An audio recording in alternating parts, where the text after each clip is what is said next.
about God or believe is true. And then help me to. And your psalm ends with you saying, I know this about you. Now I'm going to ask you to help me to, and you fill in the blanks. Okay, so that's your Thanksgiving homework assignment. You really were a teacher. Preacher. A great sermon. Yeah. All right, so we're going to end with one thing. All right, and we're going to do this fast.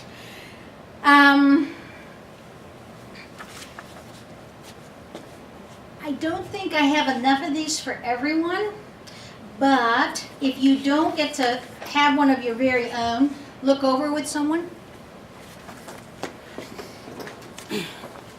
All right. I wanted to end with the Psalms of Ascent. There's a collection of Psalms from 120 to 134 that are called the Psalms of Ascent. And as the note at the bottom says, they were sung in unison or in call and response. We're going to sing ours in unison. And they were called Ascent Psalms because people who had traveled a long distance were climbing the hill up to Jerusalem. Okay, Jerusalem's on higher ground. And they're coming from the little highways and byways of these other small towns. And they've been traveling for many miles and many days over very treacherous terrain.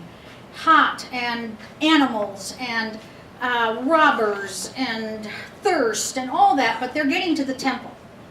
And so they could start singing this. So this is what I want you to imagine, because we're going to sing this. I want you to imagine that you're one of these people. You've just come from Nazareth, or you've come from Bethlehem, or you've come from somewhere in the desert. And your goal is to worship in the temple, because you don't get to do this very often. And this is your time, and that's where you're going. And you're going with a caravan of people. And you see, it's okay, you're hot, you're thirsty, you're tired, and you look ahead and you see Jerusalem. And you break into song. And you start to sing the songs of ascent, the Psalms of Ascent. You can also be singing them when you're actually walking up the stairs into the temple, where you will pray. And you will bring your sacrifices of turtle doves, and if you had money and more, maybe lambs or calves, but certainly turtle doves, which will be for sale in the market stalls outside the temple. The Psalms of Ascent are psalms of deep faith. So what I have here is one of those, and I want to sing. I'll sing it first, and there'll be some repetitive lines, and you'll hear them and you'll catch on to them pretty quickly. It's not a very long song. And it's the music I've chosen is very rhythmic, so it reminds me of people walking. So I want you to imagine that you are walking. Behold, bless the Lord, all you servants of the Lord, who by night stand in the house of the Lord. Lift up your hands in the sanctuary and bless the Lord, and bless the Lord, and bless. I want those two starting. The Lord who made heaven and earth, the Lord who made heaven and earth, bless you from Zion, bless you from Zion.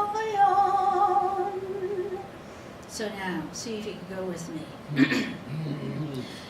Behold, bless the Lord, all you servants of the Lord, who by night stand house of the Lord.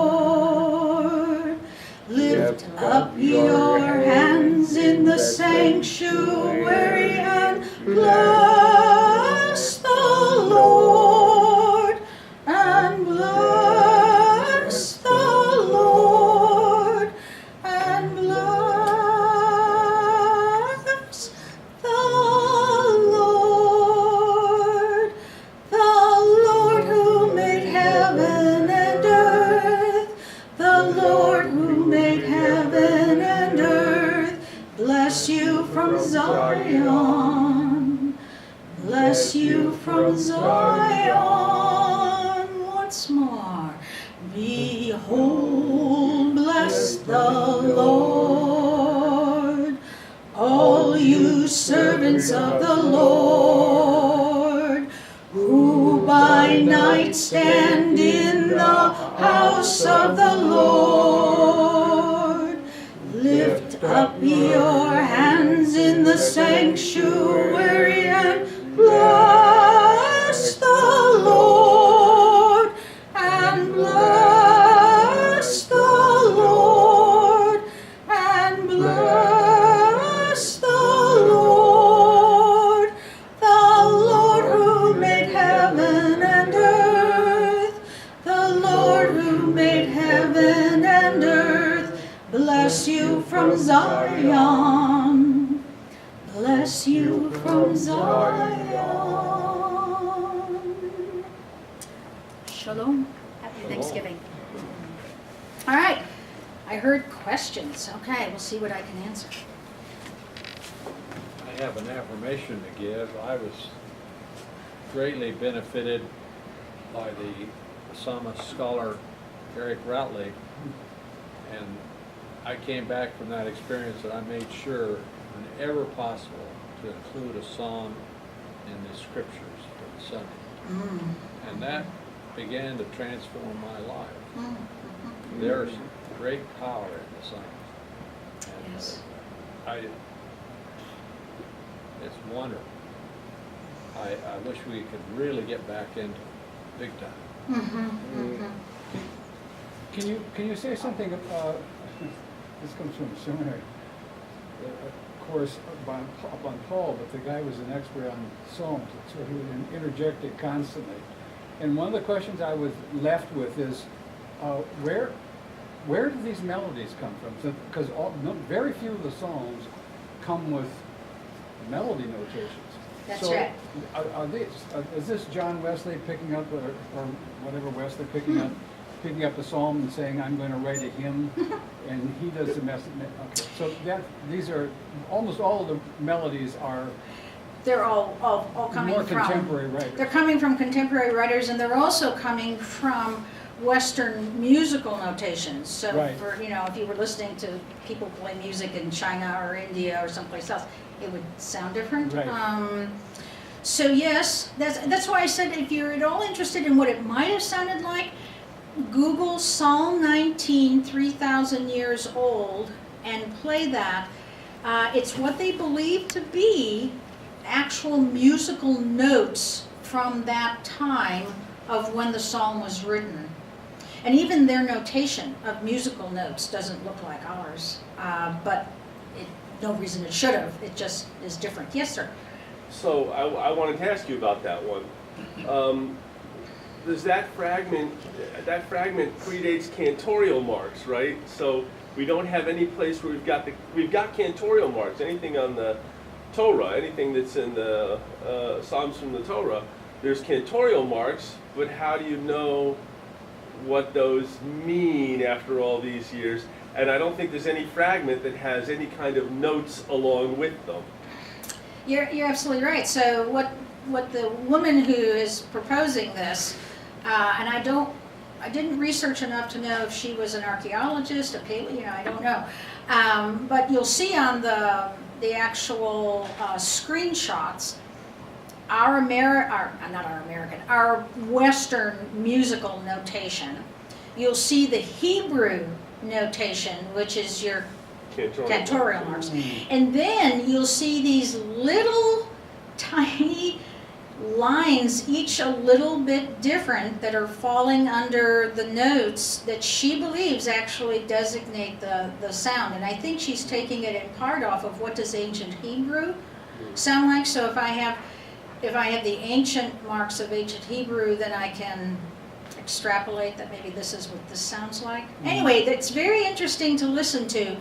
And when I teach the class for Osher and I have sound and projector, some of the Hebrew chants are just really mesmerizing, because you don't understand the language, but you sure understand the emotion, you know, and so it's pretty powerful. So yeah, that's the best I can give you on that. I don't know. If I remember correctly, John Calvin, the reformer, would only allow the Psalms to be sung. Yes, yes. But I wonder what they did for the music. Ooh, They had to have some music, but right? well, wouldn't they have written some? They Well, I would guess already they would been be written capable. as Yeah, hymns, I yeah. think. Some of them were written as hymns. Yeah. Many of them. Yeah, and that was in the other part of that thought that you're introducing there, Phil. Calvin insisted that they be sung, and he was doing that at a time when the Catholic Church insisted that the only people who could sing the Psalms were the priestly class. Right. Yeah. So that was the giving of the Psalms back to the people, which is exactly how our desert mothers and fathers did it. That was their sung prayer. So, yeah, I don't know. The music part, if we had some music people here, I'd tell you to shout out. Well, I suspect that a lot of the songs were written by religious folk, and I've always experienced them as inspirations for hymns. And that they served as inspirations for the writing of the hymn. Yeah. So yeah, back around, what is it, 1000 or so, when Hildegard de Bingen, I mean, she was writing this kind of stuff too. So, there must have been other folks like Oh, yeah. Hildegard and Oh, yeah. stuff. So drawing out of the more ancient times forward. Yeah. In modern times, there are traditions of singing some of these to various tunes, that there isn't one authoritative tune. And I wonder whether in ancient times originally, whether they were doing that anyway. Maybe there isn't an authoritative tune. Like one tune?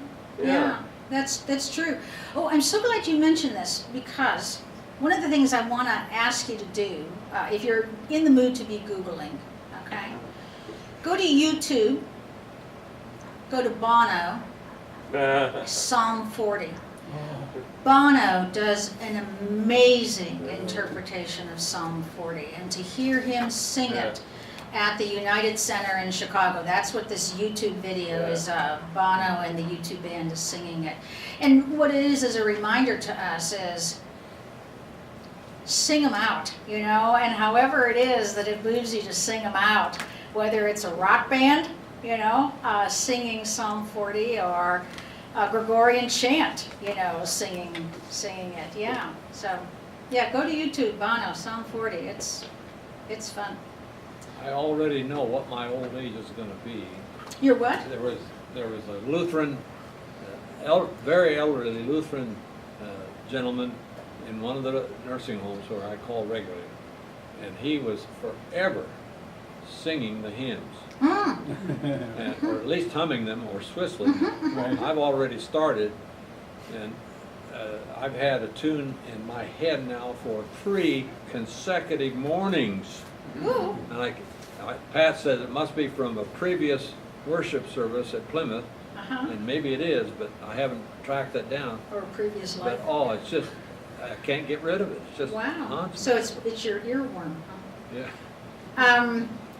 Something you said sparked this. When I was teaching one of the classes for Osher, a gentleman in the class said that from the time, he was a man probably in his late 80s, said that his Sunday school teacher had required all the students, so this is many years ago, he's little, to pick a psalm verse and make it your own.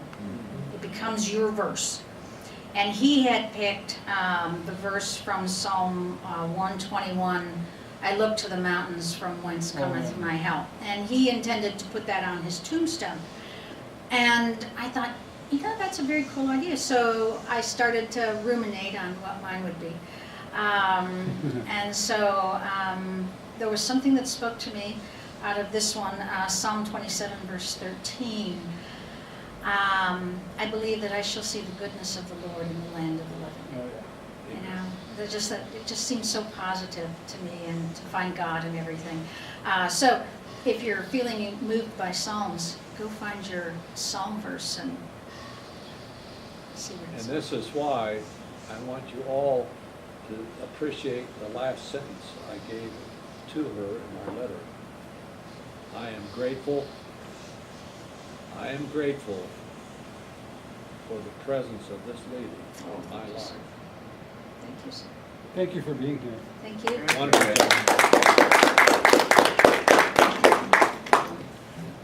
Did everybody put something in the cup? Who wants to put something in the cup? Well, he hadn't put his $20 in yet. Is it? Oh,